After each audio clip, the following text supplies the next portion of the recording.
जय गणेश दोस्तों, कैसे हैं आप सभी लोग? एक बार फिर से सभी का बहुत-बहुत आभार कि आप लोग फिर से आए हो अपना समय निकाल के मेरा व्लॉग देखने के लिए।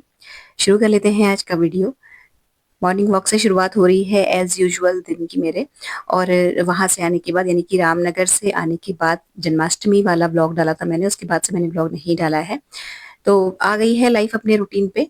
जो चीज़ें जहाँ से छोड़ी थी वहीं से शुरुआत उनकी हो गई है। और लेकिन थोड़ी-सी ज़्यादा ऊर्जा के साथ, थोड़ी-सी ज़्यादा एनर्जी के साथ। तो वही है कि एक छोटा-सा ब्रेक ज़रूरी है सबके लिए।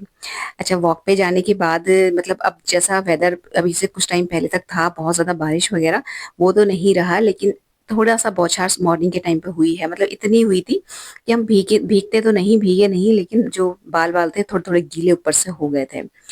और जो पौधे हैं वो धुल जाते हैं पानी से, तो बहुत साफ-साफ से वैसे लगते हैं ना, बड़े चमक सी आ जाती है पत्तों में। तो और दिनों से आधा घंटा पहले गई थी मैं वॉक पे, 6:30 पे चली गई थी और 7:30 के अराउंड वापस आ चुकी हूँ। तो जो है अपना ये 1 घंटा लग जाता है, मतलब 3 से 4 राउंड लगाने में उस जॉगर्स पार्क के, आराम से 1 घंटा लग जाता है घर से आना-जाना, ये दोनों मतलब आने-जाने का टाइम मिला के। तो लंच में कढ़ी बन रही है और अभी एक्चुअली छठी 1-2 दिन बाद आने वाली थी श्री कृष्ण भगवान जी की, तो उस दिन भी कढ़ी बनाने का रिवाज होता है, तो उस दिन फिर से बनेगी, लेकिन आज बहुत ज़्यादा मन था कढ़ी खाने का, सभी का घर में, तो कढ़ी जो है आज बन रही है और पकौड़ी वाली बनेगी, बूंदी वाली नहीं, क्योंकि बूंदी वाली बनेगी छठी वाले दिन जिस दिन श्री कृष्ण छठी है।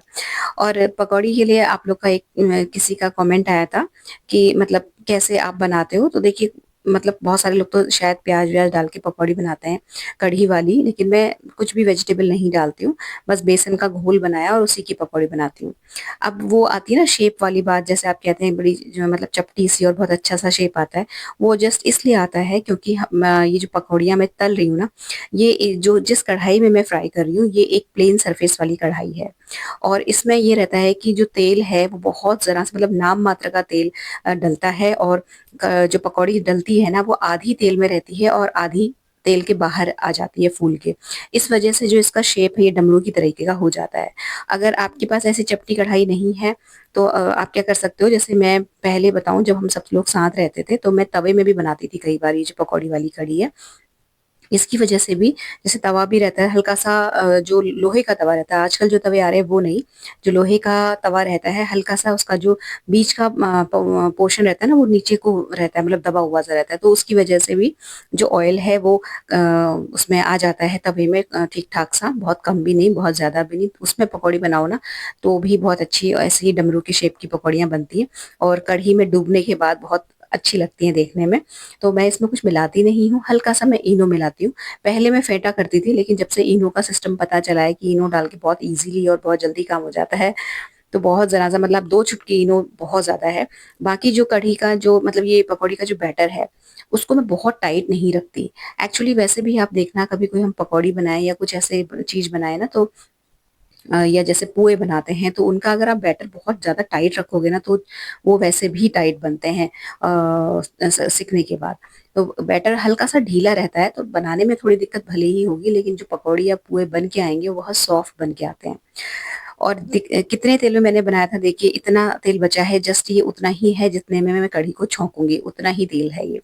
मतलब बिल्कुल भी तेल भी एक्स्ट्रा नहीं डलता है इसमें, तो ऐसा नहीं है कि बहुत ज़्यादा डीप फ्राई करा जा रहा हो पकौड़ियों को और फिर वो अनहेल्दी हो जाए। नाम मात्र के तेल में पकौड़ियाँ सेकी हैं और शैलो फ्राई कह सकते हो आप, और उतने बचे हुए तेल में फिर मैंने कढ़ी को छौंक दिया था। तो बस सिंपल मेथी और हींग से छौंका है, अपना जो दही और बेसन का बैटर है वो डाल दिया है, और दही और बेसन का जब मैं बैटर बनाती हूँ तो उसी में सारी चीज़ें, नमक, हल्दी, मिर्च वगैरह ऐड कर देती हूँ। दही खट्टी नहीं होती है तो नमक डालने के बाद थोड़ी देर के लिए रेस्ट मिल जाता है तो दही खट्टी भी हो जाती है। बाकी हल्दी अपना रंग छोड़ देती है तो कढ़ी का रंग भी बहुत अच्छा आता है। एक उबाल आ जाएगा कढ़ी में, तो सिंपली हम इसमें जो हमने पकौड़ियाँ सेक के रखी थी वो डाल देंगे, तो पकौड़ियाँ ऑलरेडी बहुत ज़्यादा सॉफ्ट बनती हैं ये, तो मतलब जैसे ये कढ़ी है उसमें डूब के और थोड़ी देर पकने के बाद बहुत अच्छी और बहुत जूसी सी हो जाती हैं। और ये जो कढ़ी है, मतलब इसका तो मैं आपको बताऊँ, कढ़ी को तो खूब देर तक पकाओ तो बहुत स्वाद बनती है, मतलब बढ़िया बनती है। मैं कम से कम 20 मिनट तो कढ़ी को धीमी आँच में रखती ही रखती हूँ, नहीं तो आधा घंटा तो हो ही जाता है, उससे पहले मैं फ्लेम ऑफ नहीं करती। दही जमाना था क्योंकि जो दही था, मतलब उसकी कढ़ी बन गई तो दही बिल्कुल खत्म था फ्रिज में, और दही की हमारे घर में कब ज़रूरत पड़ जाए कुछ पता नहीं, और मार्केट का दही कोई नहीं खाता। इसलिए दही हाथ के हाथ जमा दिया, चावल भिगो दिए और इसके बाद अपना रोज वाला काम जो किचन छोड़ने से पहले मेरा होता है अपने लिए चाय बनाना, ये अपना लेमन ग्रास वाली। तो लेमन ग्रास पहले मैं आपको बताऊं तो हमारा जो गार्डन है उसमें नहीं होती थी, तो मुझे छत से तोड़ के लानी पड़ती थी। और इस चक्कर में कई बार मैं भूल जाती थी, क्योंकि जब छत पे जाओ कपड़े फैलाने या लेने के लिए उस वक्त याद नहीं रहती थी, और जब नीचे आओ तब याद आती थी। तो इसलिए अक्सर ये मतलब बहुत कम बन पाती थी। लेकिन अब की, और ऐसा नहीं कि हमने उसको कभी बोया नहीं, घर में ट्राई नहीं किया बोने का, हर बार बोते थे, ये होती नहीं थी। लेकिन इस बार ऐसा कुछ हुआ कि मतलब 2-3 डंडियाँ एक साथ बो दी और बहुत अच्छी सी, बहुत बढ़िया सी ग्रो हो गई है। तो बस ये रहता है कि जब चाय बनानी होती है, इधर चाय का पानी चढ़ाया, उधर फटाफट से गए अपना गमले से काटा 2-4 पत्ते और चाय में डाल दिया। और एक ये जो है, अगर आप लोग पहचान रहे हो इस फल को, तो ये चकोतरा है। और ये रखा हुआ था, और ये मतलब काफी दिन हो गए इसको रखे हुए, और ये कट नहीं पाया था। तो इसको फिर मैं काटने बैठ गई हूँ। एक्चुअली मुझे थोड़ा सा लेट भी हो रहा था, लेकिन फिर ये रह जा रहा था बार बार। और ये ना रखे रखे इतना इसको टाइम हो गया था, मतलब मेरे ख्याल से हफ्ता भर हो गया होगा। और ये जो है इसके कटने का मुहूर्त नहीं निकलने की वजह से ये थोड़ा थोड़ा सा सूख सूख सा रहा था। मतलब इसके अंदर जो रेशे निकले वो उतने ज्यादा जूसी नहीं थे जितने कि नॉर्मली होते हैं, ना ही इतना ज्यादा लाल था।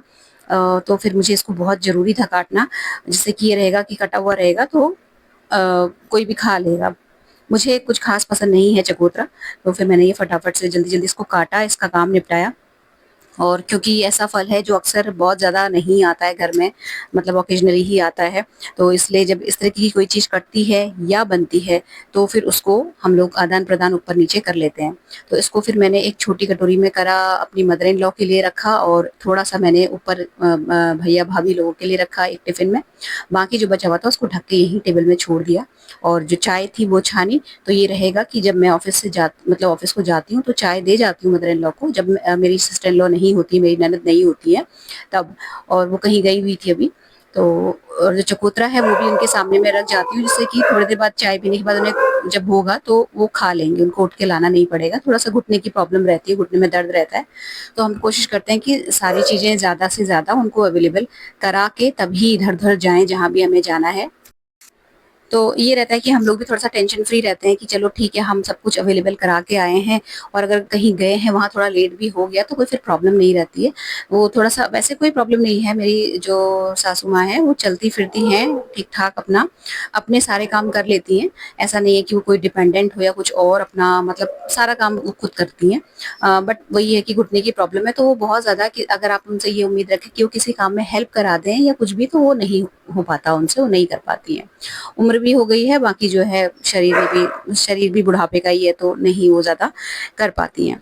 तो वो अभी अपने बाल वाल यहाँ पे बनाती है, इस वक्त उनका टाइम रहता है, वो एक नैप लेके नाश्ते के बाद यहाँ पे बाहर बैठ जाती हैं। और हम लोग भी थोड़ा सा टेंशन फ्री रहते हैं कि अगर हमारे पीछे कोई आया गया तो वो देख लेती हैं, मतलब आवाज लगा देंगी या कुछ भी कर लेंगी, भले ही वो चाय पानी नहीं भी पिला पाए, लेकिन इतना भी सहारा बहुत हो जाता है कि चलो कोई है पीछे से जो देख रहा है। बस ये है। तो उनको मैंने दिया, तो वो उनको अभी जब मैं वापस गई ना तो उनको कुछ आहट, वो कह रही थी कि कोई खड़ा है गेट पे, जाओ देख के आओ। तो मैंने वही कन्विंस कर रही थी कि कोई भी नहीं है गेट पे, गेट बिल्कुल खाली है, आपके आपको गलत सुनाई दिया तो। लेकिन वही है ना, जो बुजुर्ग लोग होते हैं उनको थोड़ा कन्विंस करना भी मुश्किल होता है, तो फिर मैंने उनके सामने खुद जाके देखा कि हाँ सच में कोई नहीं है। उसके बाद फिर मैं आ गई थी शॉप पे। और आज का दिन कुछ ऐसा था कि मतलब जहाँ हम लोग की शॉप है जिस एरिया में ना, वहाँ लाइट में मतलब कुछ शायद फॉल्ट आ गया था, इस वजह से लाइट नहीं थी पूरे एरिया में। और लाइट नहीं थी तो इस वजह से ना तो प्रिंटर काम कर रहा था, और ना ही जो है हमारे जो लैपटॉप्स हैं वो सारे के सारे वर्किंग थे। तो मतलब वैसे तो चलते हैं, मतलब इन्वर्टर की से चल जाते हैं, लेकिन कुछ पता नहीं था क्योंकि बड़ा फॉल्ट आया हुआ था, इस वजह से हम लोगों ने फिर ज़्यादा जो है लैपटॉप नहीं चला रखे थे, दो बस ऑन करके रखे हुए थे और उन्हीं से काम चल रहा था। तो मैं यहाँ पे आपको बेसिकली बताऊँ तो बैठ के सिर्फ मक्खियाँ मार रही थी, आज मैंने कुछ भी नहीं किया। बस ये है कि बैठे बैठे थोड़ा सा देख लिया, जो बिना लैपटॉप के काम हो सकते थे वो सारे थोड़े बहुत करे, जो कि ना के बराबर थे एक्चुअली, मैं आपको सही बताऊँ तो। बस थोड़ी देर बैठी और काफी देर तक बोर होने के बाद फिर मैं वापस घर अपने निकल गई। और भयंकर धूप, बहुत जबरदस्त जो है आज गर्मी थी। और इतने दिन अच्छा सा जो है खूब मौसम बढ़िया था, बारिश हुई बढ़िया, मतलब ठंडा ठंडा हो गया था, लेकिन अब जो देखिए इतनी तेज धूप है ना, इसकी वजह से और ज्यादा उमस बढ़ गई है। और लाइट में जब कभी कोई दिक्कत आ जाती है और देर तक लाइट चली जाती है ना, तो बड़ा मतलब बहुत टेंशन वाला काम रहता है कि कैसे रहेगा। और हमारा जो शॉप है ना, क्योंकि ये ऊपर वाले फ्लोर में है, इस वजह से जो छतें हैं वो अच्छे से तप जाती हैं और बहुत भयंकर गर्मी होती है, मतलब पंखे से काम नहीं चल सकता हमारा। ऑलमोस्ट पूरे ही टाइम एसी जो है वो चलाना पड़ता है, मतलब इतना ज़्यादा, हद से ज़्यादा, मतलब सहन शक्ति से बाहर वाली गर्मी हो जाती है। और ऐसे मौसम में जब धूप भयंकर हो तो और ज़्यादा गर्मी हो जाती है। इसके बाद घर गई और बस घर जाके अपने रोज़ के काम। और एक छोटा-सा अपडेट जो है वो ये है कि एक छोटा-सा क्रोशे का प्रोजेक्ट मैंने स्टार्ट किया है और जस्ट मैं एक ट्रायल ले रही हूँ, तो अच्छा बनेगा तो उसको आगे कंटिन्यू करूँगी। फिलहाल जो है मैं आपको बताऊँ तो एक पिंक कलर का मैंने क्रोशे यार्न लिया था, बहुत टाइम हो गया इसको लिए हुए, जस्ट रखा रह गया था। और इसका जो है मैं एक कुशन कवर बना रही हूँ। तो देखूँगी अगर ये अच्छा बन गया तो फिर इसके ही कंट्रास्ट में या मैचिंग करते हुए पूरे ही जितने मतलब कुशन है मेरे ड्राइंग रूम में उसमें मैं कोशिश करूँगी कि सारे जो है क्रोशे वाले बना के लगा दूँ। और अभी फ़िलहाल जितना भी टुकड़ा बन के रेडी हुआ है ना, मैं तो सैटिस्फाइड हूँ, मतलब बहुत अच्छा लग रहा है। और अभी आपको दिखाती हूँ कैसा लग रहा है। ऑलमोस्ट 2 या ढाई साल हो गए हैं मुझे, मैंने क्रोशिया को हाथ नहीं लगाया था। इससे पहले जब मैंने अपनी बेटी का पोंचो बनाया था तब मैंने क्रोशिया को हाथ लगाया था। उसके बाद एक शायद जूट का कुछ आर्ट वर्क क्रिएट किया था, तब भी मैंने आपके साथ शेयर किया था। उसके बाद से मैंने क्रोशिया को नहीं छुआ है और आज जब मैं लेके बैठी ना तो मुझे इतना अच्छा लग रहा था, ऐसा लग रहा था कि मतलब उठूँ ही ना, इतना मन लगता है इन सब चीज़ों में ना। जो लोग करते हैं क्रोशिया या बिनाई वगैरह उन्हें पता होगा। बड़ा थेरेप्यूटिक सा एक्सपीरियंस होता है इन सब चीज़ों को करो जब तो। हाँ, तो फिलहाल ये जो व्लॉग है यहीं पर एंड होता है। अच्छा लगा हो तो वीडियो को लाइक शेयर कर लीजिएगा, हाइप कर लीजिएगा, चैनल सब्सक्राइब कर लीजिएगा, बेल आइकन हिट कर लीजिएगा। मिलते हैं नेक्स्ट इंटरेस्टिंग से वीडियो में। Till then take care, stay healthy, happy and positive. Thank you.